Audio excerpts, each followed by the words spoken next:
דודי, הליקת קלה, בני שבת מקבלה, בני שבת מקבלה. Olá, o Shabat aparece, vamos recebê-lo. Shalom, seja bem-vindo à casa dos Bnei Anussim. Vamos aos principais destaques da Parashá que será estudada neste Shabat. A Parashá Terumá inicia uma série de 4 das 5 porções que discutem detalhes da construção do Mishkan, o tabernáculo móvel que servia de local de repouso da presença divina de Deus a presença de Deus entre os judeus. A porção completa da semana relata a descrição de Deus a Moshe sobre como construir o Mishkan, começando com uma lista de vários materiais preciosos que seriam coletados pelo povo judeu para este projeto monumental.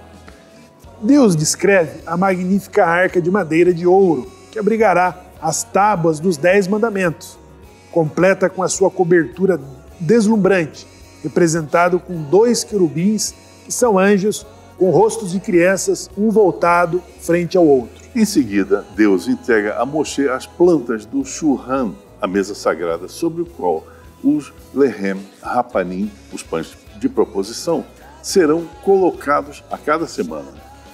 Seguindo-se essa descrição, a menorá de ouro, ela deve ser feita de ouro puro, de um único pedaço grande de ouro. E Deus descreve a estrutura do próprio Mishkan, detalhando a cobertura esplêndida, tecida e bordada, Zayt. Exato.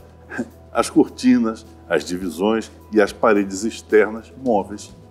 A porção da Torá conclui com as instruções para o altar de cobre e grande pátio externo do Mishkan. Uau, Zayt. Que coisa, hein? Aqui nós temos a construção, né? Na Parashá passada, Zayt, Deus já havia dito para os hebreus o seguinte: eu trouxe vocês do Egito como asas de águia. Vocês serão o meu povo e eu serei o seu Deus. E vocês são o meu povo sacerdotal. E vocês serão uma nação sacerdotal. Nação sacerdotal. Né? Agora, Zayt, Parashá Terumá, que vem, é claro, depois de Mishpatim, né? Onde nós recebemos novas leis, novos mandamentos. Então, eles recebem a instrução de construir um tabernáculo onde a presença divina vai se fazer presente. Zayt, o que é irônico é que quem é que está pedindo essa construção? Pois é. Na realidade, quem precisa disso é o povo. É o povo que precisa. Nós que precisamos. Nós que precisamos. O Eterno determina, olha, porque na realidade nós temos que colocar isso em uma perspectiva de tempo. De um contexto, temporal, né? Um contexto temporal. Tá. Antes disso, houve o pecado do bezerro de ouro. Verdade. Né? Ali houve a construção de uma idolatria. O povo se juntou, gastou ouro, pegou fundiram, fizeram um ídolo para adorarem o ídolo. Então, Moshe, quando desceu, destruiu aquele ídolo. Desfez aquela obra e acusou, e muitas pessoas, inclusive, chegaram a morrer por esse pecado inominável. Bom, agora nós estamos na época da construção do tabernáculo móvel. Então, é quando o Eterno diz, olha, o povo que pediu, se tuas faces não forem conosco, nós não seremos nada. Então o Eterno se apiedou e falou, vocês querem se arrepender? Tudo bem, de acordo com o que eu determinar que vocês façam. Então ele deu a instrução para a construção do tabernáculo móvel. Exato. Uma coisa de grande importância. Na realidade, quem precisa do tabernáculo móvel não é o Eterno, não. O Eterno tem tudo. Ele é muito tudo. bem, muito bem. Zé. Quem precisa somos nós que precisamos disso. Nós precisamos disso. Quando o povo... Eu vou dar um exemplo aqui muito, muito, muito interessante. Eu conheço a sinagoga portuguesa de Amsterdã. Uma sinagoga fantástica, a coisa mais linda que eu já vi. Os lustres, o chão, o piso, a cátedra, tudo. Coisa linda, só você vendo para se emocionar. aquilo ali, os dizeres em português arcaico. Aquilo ali foi feito por pessoas que haviam sido expulsas de Portugal. Foram expulsos de Portugal e com os seus recursos, com os seus poderes, aquilo que nós oramos em Shema Israel, né? De toda a tua alma, de todo o teu poder. Então, com todo o poder, eles foram lá e deram tudo que podiam fazer e fizeram a sinagoga mais bonita que eu já vi. Linda a sinagoga. Assim é todo o povo judeu. Muito mais do que as pessoas que já vêm de mãe judia, muito mais do que essas pessoas que vêm de mãe judia, aqueles que não têm mãe judia, que somos nós, os benenos, sim. Nós temos a obrigação de termos saído da idolatria, construirmos a nossa sinagoga. Não existe mais o templo. O templo não existe mais.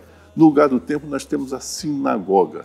Nós temos a obrigação moral, nós temos a obrigação espiritual de termos participado da construção do bezerro de ouro, daqueles templos, para adoração idólatra. Nós temos a obrigação moral, a obrigação superar espiritual, superar isso, fazer uma obra muito maior, muito mais forte, muito mais importante e dizermos ao Eterno, Eterno, isso aqui nós fizemos em tua honra, em tua honra. Uau, Zait. Muito bem. O Zait já começa com essa inspiração, né, e descrevendo de forma grandiosa, né, o contexto que existe por trás desse mandamento terumá, né, que é o pedido de Deus de fazer um tabernáculo onde a presença divina vai habitar. Mas quem que merecerá isso? Né? Os judeus, depois de pedirem perdão pelo pecado do bezerro de ouro em que eles haviam se envolvido nessa construção. Eles doaram ouro, né? Os artifícios, lá, as pessoas que construíram aquele negócio, foi destruído, a presença divina se retirou deles e eles imploraram para Moisés. Moisés implorou a Deus, se tuas faces não forem conosco, o que será? E depois de 40 dias de jejum, depois mais 40 dias de jejum, né, Deus aceita, através dos 13 atributos de misericórdia, perdoar Bene Israel e diz assim, então construa para mim um tabernáculo e eu habitarei entre vocês. O construa para mim, na verdade, é o que o Zait diz. É para nós merecermos a presença divina. Agora sim, eles vão se envolver com tudo aquilo que eles trouxeram de importante, precioso do Egito, o ouro, as pedras, os tecidos, as tintas, tudo. As madeiras. Eles terão elementos para essa construção importante do tabernáculo móvel. Depois, eles vão se envolver na construção do primeiro templo, eles vão se envolver na construção do segundo templo, né, Zait? Exato. E a destruição desses templos, o Zait deu exemplo aqui da sinagoga portuguesa de Amsterdã, né? Uma construção esplêndida, né, Zait?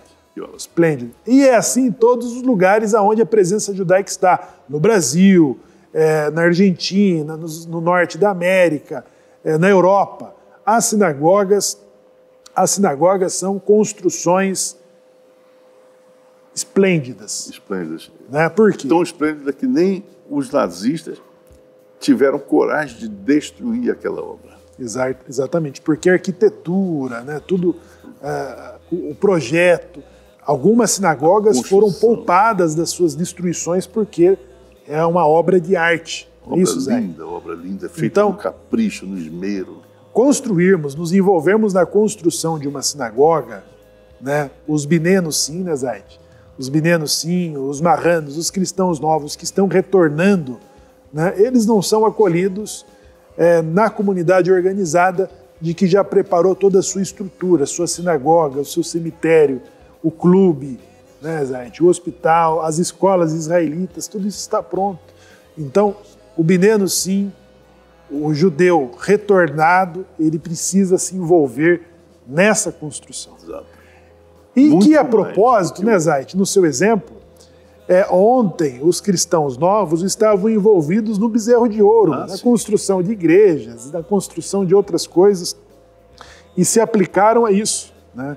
E agora precisam se aplicar na construção de um tabernáculo, de uma sinagoga, né, onde a Torá cacheira, a mikve, a presença de um minyan vai atrair a presença divina meio àquela comunidade. E a cidade, todas as cidades que têm uma sinagoga, aumentam os méritos daquela cidade. Exato. Não é isso, Zé? Exato. A presença divina está presente. Ô Zé, eu me lembro de uma entrevista, até da visita que o Silvio Santos fez a um templo cristão que a Igreja Universal fez, chamado Templo de Salomão. Silvio Santos é um judeu e também da tribo de Benjamim. Ele, inclusive nessa visita, nesse vídeo, ele diz o seguinte: você teve uma boa ideia em construir um local turístico, né, no formato do templo sagrado. Vale lembrar que o templo, o Beit HaMikdash, ele só pode ser construído em Jerusalém e aonde já estava o templo. Ele não pode ser feito em outro país, né? Por isso que o Silvio Santos diz que ele teve uma ótima ideia em construir um ponto turístico, né? E que também é um ponto religioso cristã daquela religião. Mas uma coisa importante que ele fala, Zayt, ele diz o seguinte: algumas famílias judaicas, de judeus do Brasil, podem construir um edifício desse.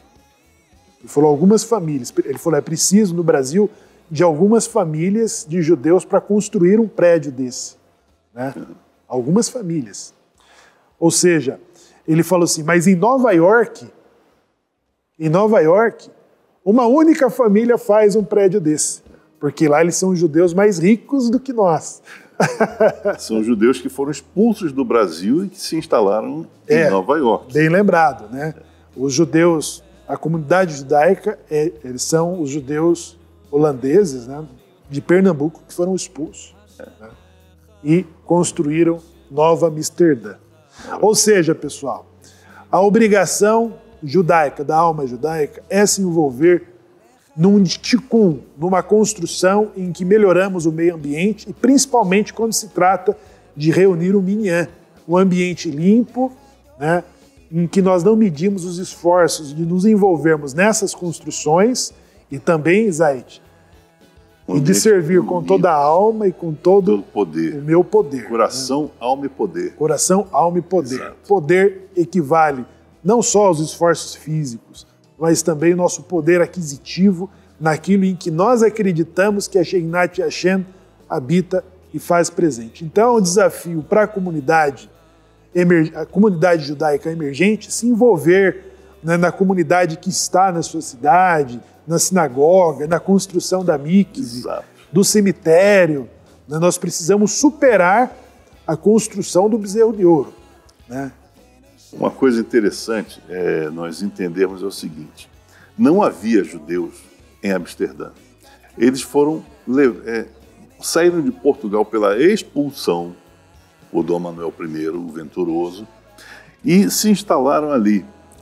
Qual foi a primeira ação que aqueles judeus tiveram quando ali se estabeleceram? Foi a mesma ação que eles, quando vieram para o Brasil, para Recife, também fizeram. Fizeram a sinagoga.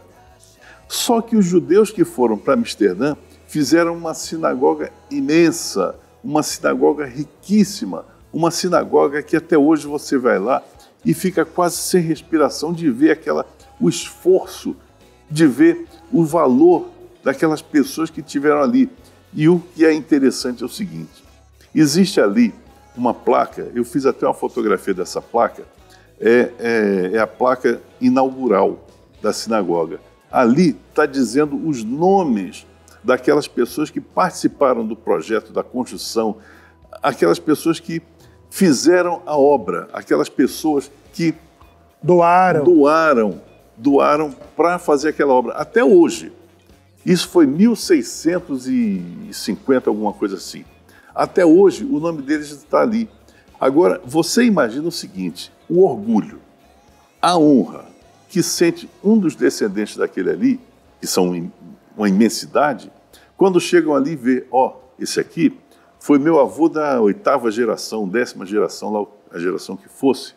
Esse foi meu avô. Olha a honra que essa pessoa trouxe a toda a sua descendência. Esse que é o ponto que nós temos que entender e que ver e perceber que a nossa presença aqui, ela tem um tempo limitado, ela tem um prazo limitado. O que determina o nosso valor, o que determina aquilo que vai ser deixado por nós para a nossa descendência são aquelas obras que nós fizemos em honra a toda a nossa descendência, honrando, antes de tudo, antes de qualquer coisa, o próprio Eterno. Exato. Esse é o ponto. E é isso aí, Zaid, né? Por exemplo, as pessoas elogiam a sinagoga no Sim Brasil, que é bonita, as instalações, né?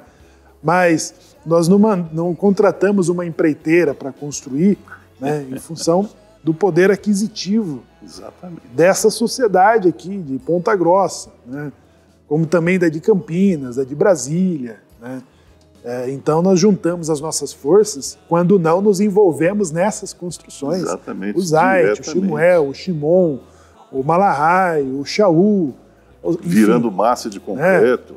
Nós nos envolvemos com grande prazer, construímos a mikve, construímos a sinagoga, né? E temos projeto de que seja esplêndida a sinagoga de Ponta Grossa, a de Curitiba, né? A de Campinas, a de São Paulo, a de Imperatriz, Brasília. Ou seja, mas são comunidades que uniam os esforços, o poder aquisitivo, né? E que o nome dessas famílias estarão ali para receber. Porque acreditamos que a presença da Torá e de 10 homens com maioridade de 13 anos, né? Nós criamos o templo ou Mishkan em miniatura em nossa cidade, aonde atraímos a presença divina. Exato. Não é isso, Zay? Exato. E ela precisa superar a obra do bezerro de ouro que ontem nós estávamos envolvidos. Exato. Envolvidos e com recurso, com esforço, com sacrifício, e com doações, quantas e vendendo pessoas, carro para doar,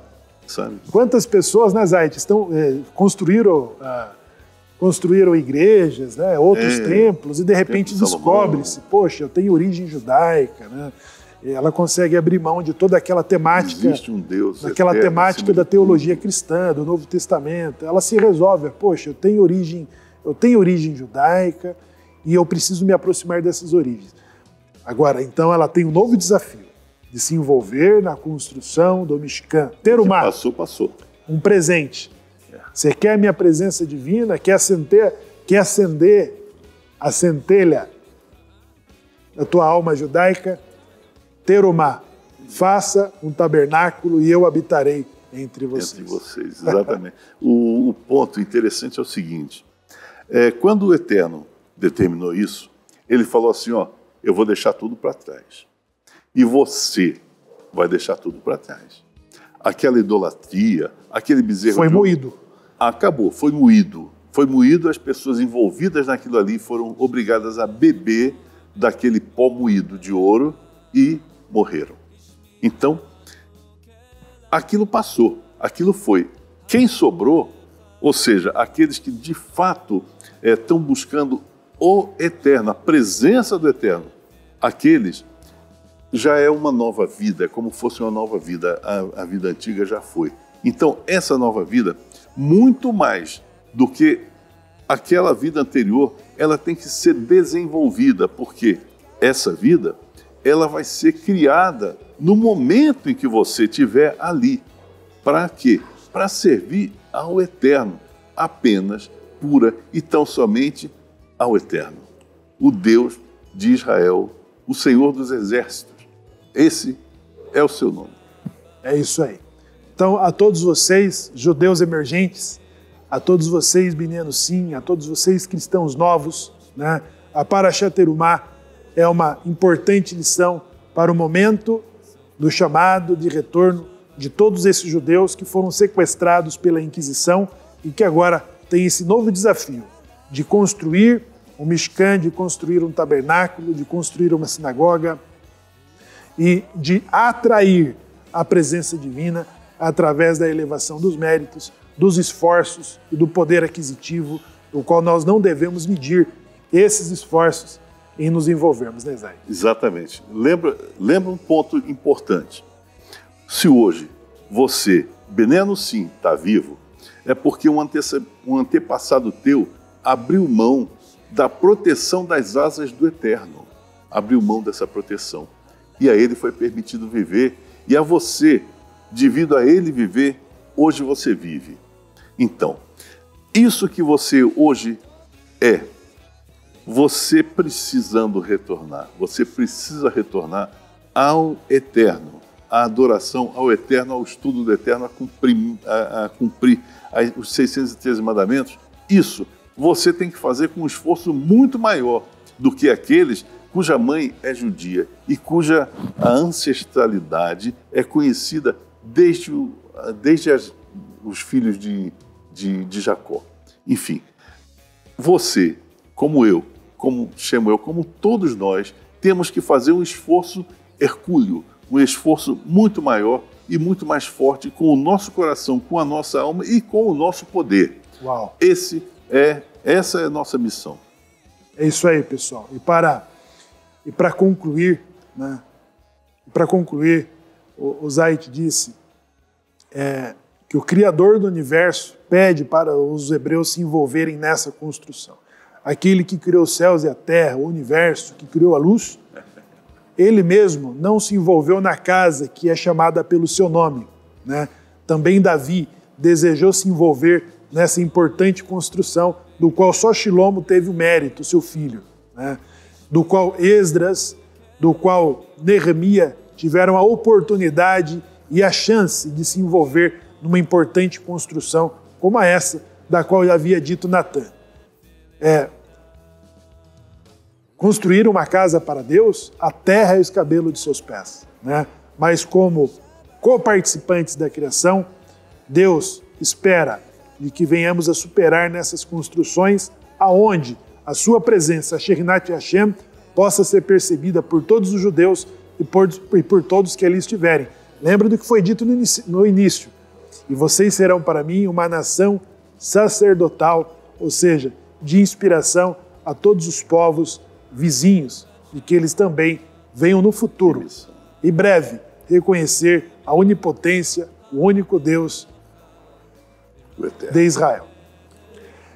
Isso e muitas outras coisas serão comentadas neste Shabat pelo mais competente Minyan, que fala de Anussim para Anussim. Compartilhe esse vídeo com os seus amigos no Facebook e inscreva-se no nosso canal. Ative as notificações e seja um mantenedor da casa dos Beneno Sim. Essa programação é compartilhada com os ouvintes da Rádio Sefaradita Judaica Portuguesa. Shalom. Shalom. Lecha Dodi, likat kala, apnei Shabbat mekabela. Lecha Dodi, likat kala, apnei Shabbat mekabela. Apnei Shabbat mekabela.